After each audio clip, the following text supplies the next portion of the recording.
हर हर महादेव सोलकी धर्मसाल पवित्र भगवान शिव की गुफा च सुंदरबनी कालाकोट विधान सभा खेत्र के MLA रणधीर ठाकुर होरें अपने परिवार कन्नै आरती के टाइम च हिस्सा लैता है ते भगवान शिव का आशीर्वाद प्राप्त किया है। MLA ठाकुर रणधीर होंदे कन्नै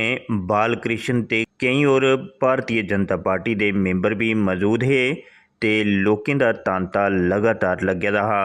ये शामी आह्ली आरती दियां तस्वीरां तुस सोलकी कालाकोट पवित्र गुफा दियां दिक्खा करदे हो, जिथे MLA ठाकुर रणधीर होरें इस आरती के टाइम च हिस्सा लैता है ते भगवान शिव का आशीर्वाद प्राप्त किया है।